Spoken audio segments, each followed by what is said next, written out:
tashi in je in tadda injin wutar ga ta zama yadda ta zama. Amma dai baka da godiya Allah. Duk kokarin garba ne ba kai ya ga wutar ga ta tsayu. Na ɗauki wuta da ya ce a mai suwa. Haba. Ya kamata ku san abin da kuke yi wallahi. To, idan na yi wutar ne wata tsayi ba wani. To ka ta nan ba a mai suwa.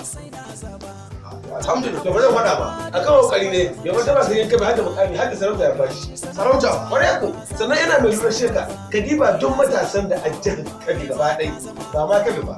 Sokoto, Zamfara, Kaduna, Turko ne da. Duk matasan da a cikin waɗannan ƙasashe, ban ga wanda bai faɗan ba aiki. Ba ga wata mota ta wuce ba ɗazu. Na ga mota ta wuce. To, ai ɗaya daga cikin waɗanda ya ɗauki aiki. Ai namijin kokari ne. Shi injiniya garba. Ba ai baka san ma wani ba. Akwai Nasiru na nan. Nasiru ɗan tabo. Shi ma yana nan yana akan. Wanga makwabci naku Alhaji Nasiru ɗan tabo. Ware ko makwabcin sarki kai ba? Na gane Shi ma yana nan yana akan nashi.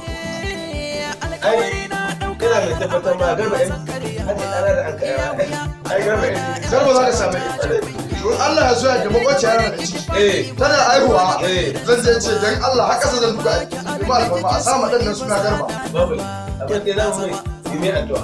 Ubangiji Allah wanga abu da yake Allah shi gwada mai ya ƙare lafiya ya ci gaba da samun wani aiki wanda ya Wato baka sani ba, transformomi na dukkan abubuwan transformomi na duba su. Na ga gaba ɗaya an sa musu wani ƙarfe a kan su. Shi ya aikin nake. Ai ina mai tabbatar ba yanzu da kwana aka ce ni wurin na ɗaya. Cikin transformer. Kuwa. Allah ya saka mai da alƙa. Ya Rasulullahi. Allah ya saka mai da alƙa.